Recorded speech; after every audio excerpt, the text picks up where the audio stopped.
Eu vi a minha esposa, em cima do palco num vestido deslumbrante, rindo ao microfone e contando para 300 pessoas da elite de São Paulo que eu era um estoquista sem instrução que a puxava para baixo. O chefe dela gargalhava ao lado, e a multidão aplaudia. Eles não sabiam de um pequeno detalhe. Aquele armazém onde supostamente varro o chão pertence a mim. Assim como o prédio onde estamos. Assim como todo o império para o qual trabalham. Terminei meu champanhe em silêncio, coloquei a taça na mesa e saí das sombras para destruir a vida deles com uma única frase. Eu estava parado atrás de uma coluna maciça de mármore no salão de baile do Hotel Fasano, apertando uma taça de champanhe morno na mão. Minha esposa, Adriana, brilhava em seu vestido esmeralda, que custava mais do que ela imaginava que eu ganhava em 6 meses. A nata da elite empresarial de São Paulo estava ao seu redor. Todos vieram celebrar sua promoção a diretora de operações do Grupo Aliança. Cheguei mais cedo do que ela havia pedido. Minha intuição gritava que aquela noite seria o fim da minha vida como a conhecia. Eu a observava das sombras, invisível para garçons e convidados. Para eles, eu não era ninguém. Apenas o Ricardo, o marido fracassado que trabalha no estoque, carrega caixas e chega em casa cansado e sujo. Augusto, o CEO, subiu ao palco. 51 anos, bronzeado perfeito, terno de R$ 15.000. Ele falava macio, confiante, mantendo a mão na cintura da minha esposa um pouco mais do que a etiqueta corporativa permite. Começou elogiando Adriana, sua mente afiada, sua contribuição para os lucros da empresa. Mas então seu tom mudou. Começou a falar sobre sacrifícios. Sobre como é difícil para uma mulher tão brilhante voltar para casa para alguém tão simples. Augusto fez uma pausa, permitindo que o salão risse. Ele me chamou de bom rapaz, mas um estoquista intelectualmente limitado, incapaz de compreender as altas esferas dos negócios.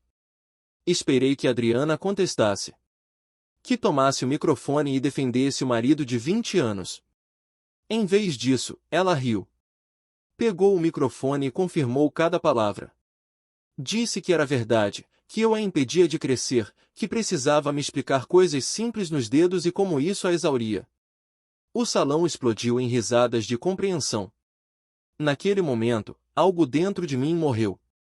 Mas no lugar da dor, brotou instantaneamente uma fúria fria e calculista.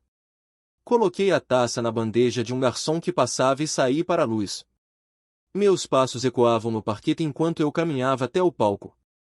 As pessoas começaram a me notar. Um sussurro percorreu o salão. A segurança ficou tensa, mas caminhei com tanta certeza que ninguém ousou me impedir. Adriana me viu quando eu já estava perto da escada. Seu rosto empalideceu, transformando-se numa máscara de pavor. Augusto parecia irritado, como se uma mosca tivesse caído em sua sopa cara. Subi ao palco, peguei o microfone das mãos trêmulas da minha esposa com suavidade, mas firmeza, e olhei para o salão. Apresentei-me. Disse a eles que eu era o mesmo Ricardo, o estoquista sem educação, o fardo para minha esposa genial. O silêncio tornou-se mortal. Virei-me para Augusto e agradeci pelo discurso. E então soltei a bomba. Informei calmamente a todos os presentes que o Grupo Aliança, a empresa da qual tanto se orgulham, pertence a mim. Cada fábrica, cada armazém, cada ação. É o legado do meu avô, que multipliquei por 10 enquanto interpretava o papel de simples operário para que minha família permanecesse humilde.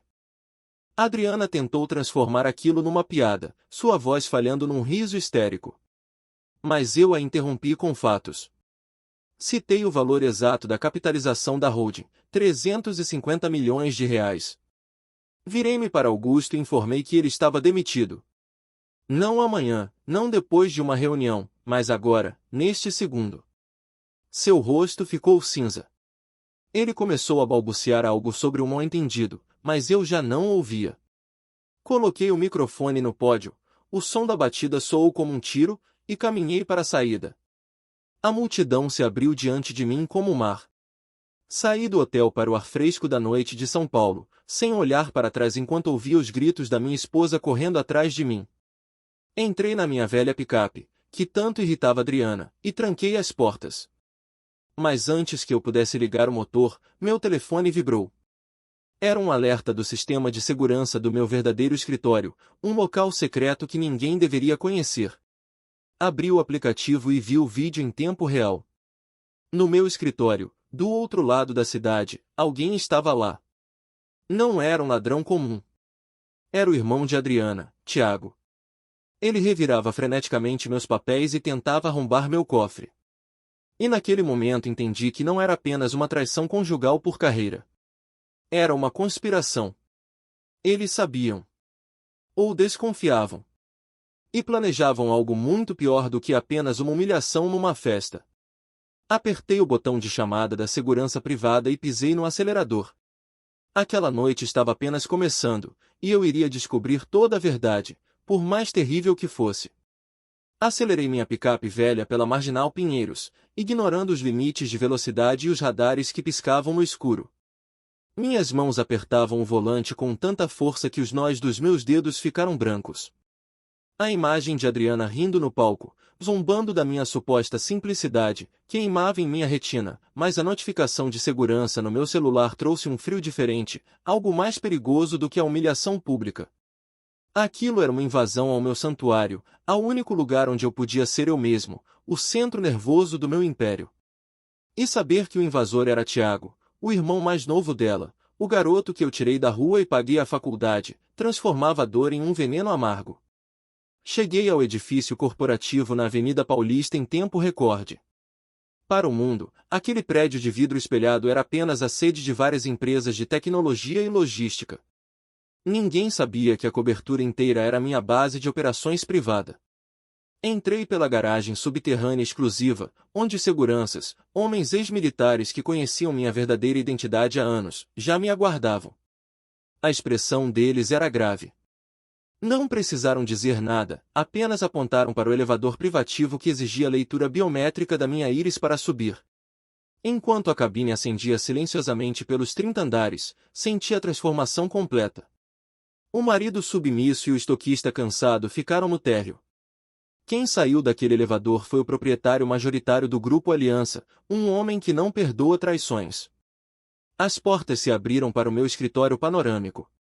A iluminação de emergência lançava sombras longas sobre os móveis de design italiano. No centro da sala, 2 dos meus agentes de segurança mantinham Tiago imobilizado numa cadeira. Ele estava pálido, suando frio, com uma mochila preta jogada aos seus pés. Ao me ver, ele começou a se debater e a chorar, movendo os lábios em súplicas silenciosas que eu me recusei a ouvir. Caminhei até ele sem pressa, o som dos meus sapatos contra o piso de madeira nobre ecoando como uma sentença. Não disse uma palavra. Apenas peguei a mochila e despejei seu conteúdo sobre a minha mesa de mogno. Ferramentas de arrombamento de alta precisão, um dispositivo para clonagem de dados, e o mais condenatório de todos, um pendrive criptografado conectado a um tablet que mostrava o layout dos meus servidores privados. Tiago não estava ali apenas para roubar dinheiro físico ou joias, ele estava atrás de informações. Ele tentava acessar as contas ocultas que sustentavam a holding. O garoto que eu ensinei a andar de bicicleta, que levei aos jogos de futebol quando o pai deles morreu, agora tentava desmantelar minha vida digitalmente. Olhei para ele com um desprezo que o fez encolher-se na cadeira. Fiz um sinal para que os seguranças o levassem para a sala de conferências ao lado e o mantivessem lá, incomunicável. Eu precisava de silêncio para avaliar o tamanho do estrago. Sentei-me na minha cadeira ergonômica e ativei o terminal principal. As telas ganharam vida, iluminando meu rosto com gráficos e linhas de código. Meus dedos voavam sobre o teclado enquanto eu iniciava uma auditoria forense em tempo real. O que encontrei fez meu estômago revirar. Não era apenas uma tentativa de invasão naquela noite. O sistema mostrava um padrão de microtransações suspeitas que vinham ocorrendo há 18 meses. Pequenos desvios, mascarados como despesas operacionais ou custos de manutenção fantasma, todos direcionados para uma conta offshore nas Ilhas Cayman. Rastreei a origem das autorizações. As assinaturas digitais pertenciam a Augusto. Mas a beneficiária final da estrutura da conta offshore não era ele. Era Adriana. Eles estavam drenando a empresa, gota a gota, construindo um ninho de ouro com o meu dinheiro enquanto riam da minha pobreza em casa.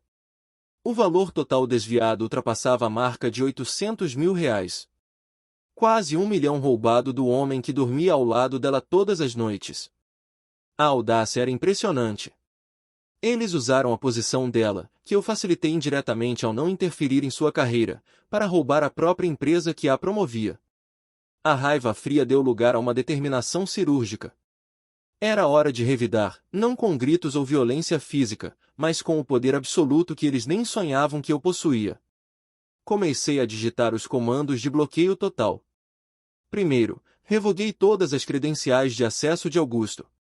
Naquele exato momento, o CEO do Grupo Aliança tornou-se um fantasma digital, seu crachá não abriria portas, seu e-mail corporativo estava inacessível e suas senhas foram resetadas.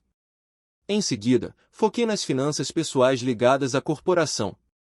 Localizei os cartões de crédito corporativos Black que Augusto e Adriana usavam com tanto orgulho naquela noite. Com um único comando, congelei tudo. Imaginei a cena no hotel, o garçom trazendo a conta astronômica daquela festa luxuosa, o sorriso arrogante de Augusto ao entregar o cartão, e a humilhação subsequente quando a transação fosse recusada repetidamente por fraude suspeita. Bloqueei também o pagamento do bônus de promoção de Adriana e iniciei o processo de rastreamento reverso para recuperar os fundos desviados para o exterior. Mas eu não parei por aí. Acessei o sistema de vigilância interna do escritório de Augusto na sede da empresa. Arquivos de vídeo e áudio dos últimos 6 meses foram catalogados pelo meu software de segurança. Comecei a assistir a gravações aleatórias, procurando entender a profundidade da conspiração. Vi cenas deles se beijando na sala de reuniões, rindo de como era fácil manipular os relatórios. Mas foi um arquivo de áudio específico, datado de 3 semanas atrás, que gelou meu sangue. Na gravação, a voz de Adriana soava clara e calculista, sem nenhum traço da mulher doce que eu pensava conhecer. Ela dizia a Augusto que precisavam acelerar o plano. Falava sobre contratar um médico corrupto para testar minha insanidade ou incapacidade mental no futuro, alegando que minha vida dupla e meu trabalho braçal eram sinais de demência precoce. O objetivo era obter a curatela sobre mim e, consequentemente, controle sobre qualquer bem que eu pudesse ter herdado, mesmo que eles ainda achassem que era pouco. Eles não queriam apenas me deixar ou me trair, eles queriam me internar e me anular como ser humano. Enquanto ouvia aquela conversa monstruosa, meu olhar caiu sobre um documento físico que estava no fundo da mochila de Tiago, algo que eu tinha deixado passar na primeira revista. Era um envelope pardo, lacrado, com o logotipo de uma clínica de genética. Não estava endereçado a mim, nem a Adriana, mas a Augusto. A data no carimbo era recente, de apenas 2 dias atrás. Meu coração parou por um segundo e depois voltou a bater num ritmo descompassado e doloroso. Abri o envelope com mãos que, pela primeira vez naquela noite, tremiam ligeiramente. Dentro, não havia segredos corporativos ou senhas bancárias. Havia um teste de compatibilidade sanguínea e marcadores genéticos. O nome de Augusto estava lá, ao lado do nome de um dos meus filhos. O mundo ao meu redor começou a girar. A fraude financeira, a humilhação pública, a traição do cunhado, tudo isso parecia insignificante diante da dúvida avassaladora que aquele pedaço de papel plantou em minha mente. Se eles mentiram sobre o dinheiro, sobre o amor e sobre a lealdade, sobre o que mais eles teriam mentido durante todos esses anos? Olhei para a foto da minha família sobre a mesa, os sorrisos que agora pareciam máscaras zombeteiras, e percebi que a batalha pelos bens materiais tinha acabado. A guerra pela minha família, pela verdade do meu sangue, estava apenas começando. Peguei o telefone e disquei para o meu investigador particular. Eu precisava de testes de DNA, e precisava deles para ontem. 3 dias após a festa que destruiu meu casamento, eu me encontrava sentado no escritório estéril e frio do meu investigador particular, Roberto, no centro velho de São Paulo. A cidade lá fora era barulhenta e caótica, mas dentro daquela sala, o silêncio era pesado, interrompido apenas pelo som de fotos sendo colocadas sobre a mesa de vidro. Roberto não precisava falar, as imagens gritavam. Eram registros detalhados de 3 anos de mentiras. Adriana e Augusto entrando em hotéis de luxo nas tardes de quinta-feira, jantares íntimos pagos com o cartão corporativo que eu agora havia bloqueado, e trocas de e-mails planejando o futuro. Eles falavam sobre mim como um obstáculo a ser removido, um detalhe infeliz que precisava ser gerido até que tivessem o controle total do Grupo Aliança. Mas a traição carnal e financeira, por mais dolorosa que fosse, tornou-se irrelevante diante do envelope lacrado que repousava no canto da mesa. Era o resultado do teste de DNA que eu havia solicitado com urgência máxima, usando amostras coletadas discretamente antes de sair de casa. Minhas mãos suavam enquanto eu rompia o lacre. O papel parecia pesar 1 tonelada. Meus olhos varreram os dados técnicos, procurando as porcentagens que definiriam o resto da minha vida. Pedro e Sofia, meus gêmeos de 16 anos, probabilidade de paternidade de 99,9%. Eram meus. O alívio foi momentâneo, pois logo desci o olhar para os resultados dos mais novos. Lucas, de 12 anos, e a pequena Bia, de 10 probabilidade de paternidade, 0%. O mundo parou. O oxigênio parecia ter sido sugado da sala. Lucas e Bia, as crianças que eu ninei, ensinei a andar, cujas febres curei e cujos pesadelos espantei, não eram meus filhos biológicos. Eram filhos de Augusto. A cronologia batia perfeitamente com o início do caso deles. Adriana não apenas me traiu, ela me fez criar, amar e sustentar a prole do homem que zombava de mim, fazendo-me de cúmplice involuntário da minha própria humilhação. A crueldade daquilo era tão profunda que ultrapassava a raiva e tocava o limite do desespero absoluto. Eu havia vivido uma mentira dentro da própria casa, amando crianças que biologicamente pertenciam ao meu inimigo. Saí do escritório com o envelope queimando no bolso do paletó. Dirigi até nossa casa no Morumbi, aquela mansão que comprei à vista, mas disse a Adriana que estávamos pagando um financiamento eterno. Ao entrar, encontrei uma cena falsamente doméstica.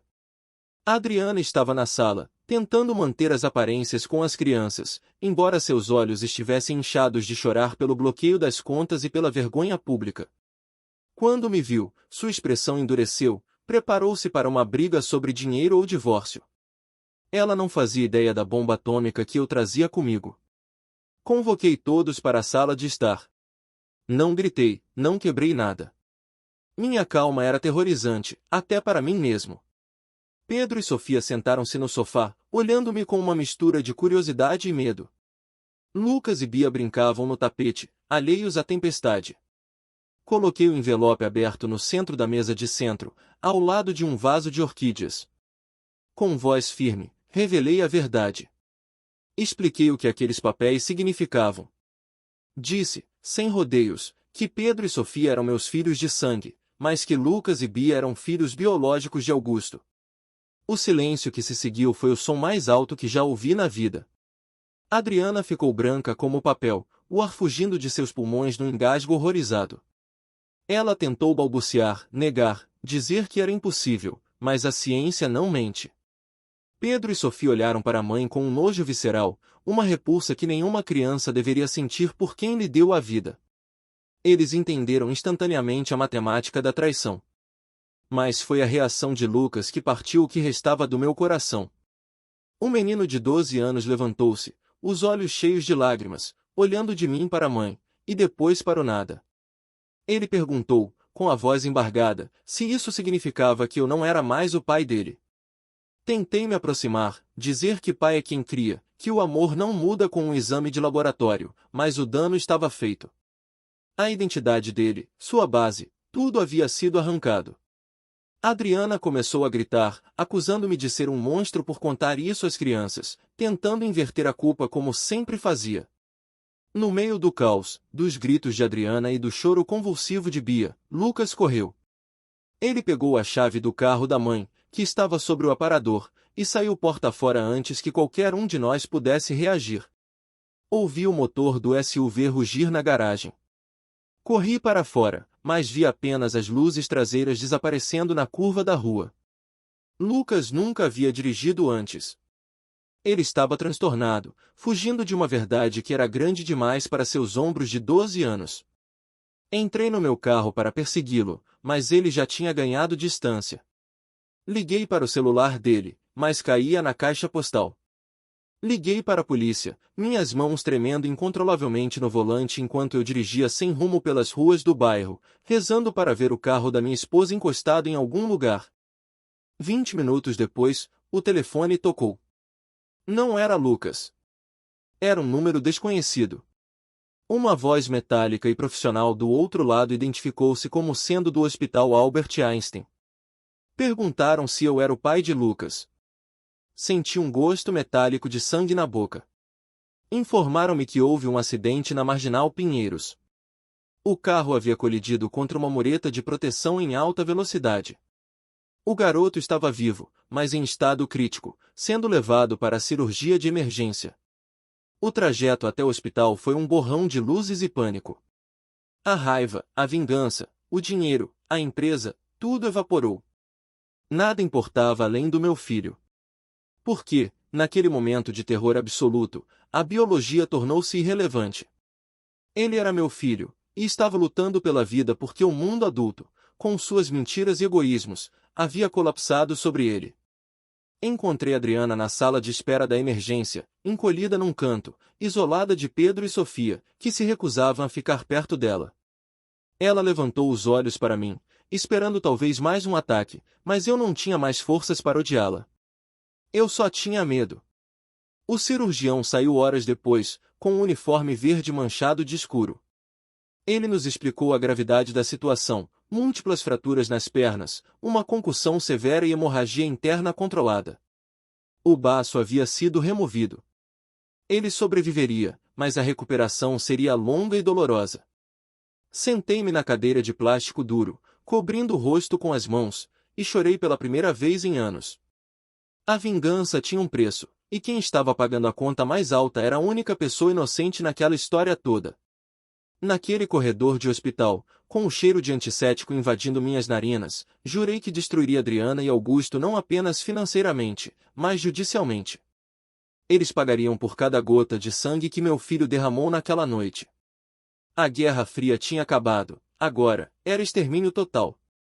O dia seguinte ao acidente de Lucas marcou o fim de qualquer vestígio de misericórdia que ainda pudesse existir em mim. Enquanto meu filho, que não carregava meu sangue mas possuía todo o meu coração, lutava para se recuperar na UTI com a perna suspensa e drenos no abdômen, eu declarei guerra total. Acionei os melhores advogados criminalistas e de família do país. Não se tratava mais de um divórcio, era uma operação de demolição controlada. Apresentei queixas criminais contra Adriana e Augusto por desvio de fundos, fraude corporativa, falsidade ideológica e conspiração. O promotor público, ao ver a montanha de evidências digitais que eu havia coletado naquela noite fatídica no escritório, aceitou o caso imediatamente. A quantia roubada, somada à tentativa de invasão de dados, garantia que isso não seria resolvido com um simples acordo financeiro. No entanto, Adriana não se rendeu facilmente. Aconselhada por uma equipe legal agressiva, ela decidiu jogar a carta da vítima, uma estratégia perigosa e manipuladora. Durante as audiências preliminares, a defesa dela tentou inverter a narrativa de forma grotesca. Alegaram que meu segredo sobre a posse da empresa constituía uma forma de abuso psicológico e violência patrimonial. O advogado dela argumentou, com uma teatralidade repugnante, que eu havia submetido uma mulher brilhante a uma vida de privações simuladas, forçando-a a cometer atos desesperados, o desfalque, para garantir a segurança financeira que eu, em minha suposta paranoia e controle, lhe negava. Eles pintaram o quadro de um bilionário excêntrico e cruel que testava a lealdade da esposa como um sádico testa ratos em um laboratório. O julgamento começou 6 meses após a festa. O tribunal da Barra Funda estava lotado, a imprensa sensacionalista devorava cada detalhe do escândalo da Cinderela do avesso. Adriana chegou vestida de branco, sem maquiagem, tentando evocar uma imagem de fragilidade e arrependimento. Ela chorou silenciosamente quando seu advogado descreveu como ela se sentia oprimida pelo meu personagem de estoquista. Por um momento breve e terrível, vi o júri balançar. A narrativa dela era sedutora, a mulher talentosa presa num casamento com um mentiroso patológico. Augusto, sentado no banco dos réus ao lado dela, mantinha a cabeça baixa, destruído pela prisão preventiva que eu havia garantido devido ao risco de fuga. Foi então que minha equipe jurídica jogou o trunfo que ninguém esperava, muito menos Adriana. Chamamos nossa testemunha-chave, Tiago, o próprio irmão dela. Quando as portas se abriram e Tiago caminhou até o banco das testemunhas, o ar no tribunal congelou. Adriana levantou-se, gritando que ele era um traidor, até ser contida pelos oficiais de justiça. Tiago não olhou para ela. Ele olhou para mim e, depois, para o juiz. Ele estava lá sob um acordo de delação premiada que eu mesmo ajudei a costurar, oferecendo clemência em troca da verdade absoluta. A culpa por ter participado do esquema que quase matou seu sobrinho Lucas o corroía por dentro. O depoimento de Tiago foi devastador. Ele relatou, com voz trêmula mas clara, como Adriana o havia recrutado 2 anos antes. Não para se proteger de um marido abusivo, mas para espionar a empresa e identificar vulnerabilidades. Ele contou como ela o ameaçou, dizendo que se ele não colaborasse, ela usaria sua influência para garantir que ele nunca conseguisse emprego em lugar nenhum. Mas o golpe final veio quando meu advogado pediu que fosse reproduzido o áudio que recuperamos do celular de Tiago naquela noite no meu escritório. A voz de Adriana ecoou pelas caixas de som do tribunal, fria, calculista e desprovida de qualquer humanidade. Todos ouviram a conversa dela com Augusto, datada de meses antes da minha revelação. Eles discutiam, entre risadas, o plano de me interditar judicialmente. Adriana detalhava como, após assumirem o controle da empresa, poderiam pagar um psiquiatra para testar que minha insistência em trabalhar no estoque era sinal de esquizofrenia ou demência precoce. O plano não era fugir comigo ou pedir o divórcio, era me trancar em uma clínica psiquiátrica, dopado e esquecido, enquanto eles gastavam minha fortuna e criavam meus filhos com o pai biológico deles. O silêncio que se seguiu à gravação foi de um horror absoluto. A máscara de vítima de Adriana caiu, revelando a predadora que ela realmente era. O júri olhava para ela não mais com dúvida, mas com repulsa indisfarçável. Percebendo que o navio estava afundando, a defesa de Augusto desmoronou. Numa tentativa desesperada de reduzir sua própria sentença, o advogado dele pediu a palavra e ofereceu cooperação total. Augusto entregou tudo ali mesmo, as contas offshore, as datas dos encontros, e confirmou que Adriana era mentora intelectual de todo o esquema de desvio. Ele admitiu que sabia sobre a paternidade de Lucas e Bia há anos e que Adriana o proibiu de contar, usando as crianças como alavanca emocional para mantê-lo no esquema. A juíza, uma mulher severa que não tolerava manipulações, ouviu tudo com uma expressão de pedra. Quando as provas financeiras finais foram apresentadas, o rastreamento dos R$ 800 mil direto para contas em nome exclusivo de Adriana, o destino dela foi selado. Não havia abuso financeiro da minha parte, havia uma ganância sociopata da parte dela. Vi o momento exato em que a esperança saiu dos olhos da minha ex-esposa. Ela olhou ao redor, procurando algum aliado, algum apoio, mas encontrou apenas o desprezo do irmão, a traição do amante e o rosto impassível do marido que ela subestimou por 2 décadas. Ao sair do tribunal naquele dia, cercado por flashes e microfones que eu ignorei, senti um peso gigantesco sair das minhas costas. A batalha legal estava ganha, a narrativa dela estava destruída e a verdade estava registrada nos anais da justiça. Mas não havia alegria, nem comemoração. Apenas a certeza sombria de que a justiça seria feita, custasse o que custasse. Eu entrei no carro blindado e dei a ordem para ir ao hospital. Lucas estava acordado, e eu tinha uma promessa a cumprir, a de que, independentemente do que o juiz dissesse ou do que o DNA mostrasse, eu nunca o abandonaria. O veredito final sairia em breve, mas a sentença moral já havia sido dada. Adriana terminaria sozinha, e eu tinha uma família quebrada para reconstruir. 3 semanas após o depoimento devastador de Tiago, a juíza proferiu a sentença que selou o destino da minha antiga família. O tribunal estava em silêncio absoluto quando a magistrada leu o veredito. Adriana foi condenada a 12 anos de prisão em regime fechado pelos crimes de apropriação indébita, fraude corporativa, falsidade ideológica e formação de quadrilha. A tentativa de me interditar psiquiátrica e ilegalmente serviu como um agravante severo, destruindo qualquer chance de clemência. Augusto, por sua colaboração tardia, recebeu uma pena de 8 anos. Além da reclusão, ambos foram condenados a restituir cada centavo desviado do Grupo Aliança, com juros e correção monetária, o que na prática significava a falência pessoal de ambos. Vi os oficiais de justiça colocarem as algemas nos pulsos de Adriana. Ela não chorava mais, estava em estado de choque, olhando para o vazio, finalmente compreendendo que a ambição desmedida lhe custará a liberdade e os filhos. Quando ela foi levada para fora do tribunal, tentou olhar para a galeria onde Pedro e Sofia estavam sentados, mas meus filhos mais velhos desviaram o olhar. Eles haviam crescido muito rápido naqueles meses de dor e escolheram cortar os laços com a mãe que planejava internar o pai para roubar sua fortuna.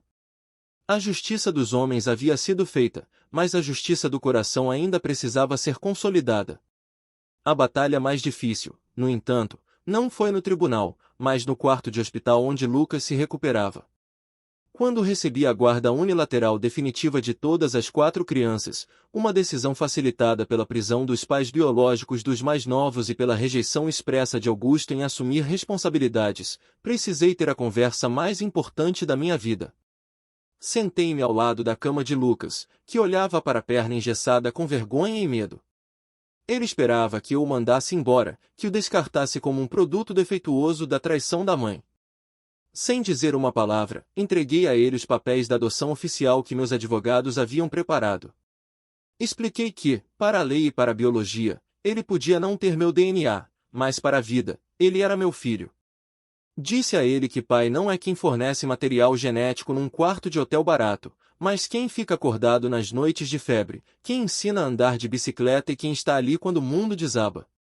Lucas chorou, um choro de alívio profundo, e naquele abraço desajeitado entre os fios e monitores, o fantasma de Augusto foi exorcizado para sempre. Bia, a pequena, seguiu o irmão. Eles escolheram ser meus, e eu escolhi ser deles, todos os dias, sem hesitação. 1 ano depois, minha vida era irreconhecível. Vendi a mansão no Morumbi. Aquela casa era um mausoléu de memórias falsas e ostentação vazia. Comprei uma propriedade ampla e térrea no interior, perto de Campinas, cercada de verde, onde o ar era limpo e ninguém se importava com a marca do meu terno. Era um recomeço real. Tiago, o irmão de Adriana, cumpriu sua pena comunitária e, para a surpresa de muitos, pediu-me uma segunda chance. Coloquei-o para trabalhar na linha de montagem de uma das fábricas, no turno da noite, começando do zero. Ele aceitou sem reclamar, grato pela oportunidade de redimir sua honra através do suor honesto, longe dos esquemas da irmã. No Grupo Aliança, assumi a presidência publicamente. Não havia mais necessidade de máscaras. A empresa prosperou sob minha gestão direta, mas mudei o foco.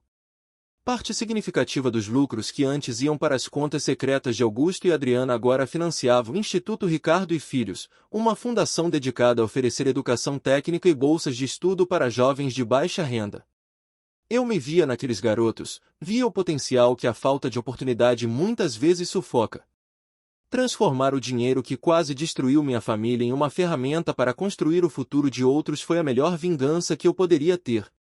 Numa tarde de domingo, enquanto observava Lucas, que agora caminhava apenas com uma leve mancar que os médicos diziam que sumiria com o tempo, jogando bola com Pedro no gramado, senti uma paz que nunca tive quando fingia ser pobre para testar o amor dos outros. A verdade, por mais brutal que tenha sido, libertou-nos. Adriana me escrevia cartas da prisão, pedindo perdão e visitas, mas eu nunca as abri. Elas iam direto para o triturador. O passado estava morto e enterrado sob toneladas de concreto penitenciário. Aprendi da maneira mais difícil que o dinheiro não compra lealdade e que o sangue não garante amor. Mas a integridade, a coragem de enfrentar a verdade e a capacidade de perdoar os inocentes constroem laços que nenhuma mentira pode dissolver. Eu não era mais o estoquista invisível, nem o marido enganado. Eu era Ricardo, pai de 4 filhos incríveis, um homem que sobreviveu à traição e construiu um império, não de notas promissórias, mas de dignidade. E pela primeira vez em 20 anos, quando olhei no espelho, gostei exatamente de quem eu via. A máscara tinha caído, e o rosto por trás dela estava finalmente sorrindo de verdade.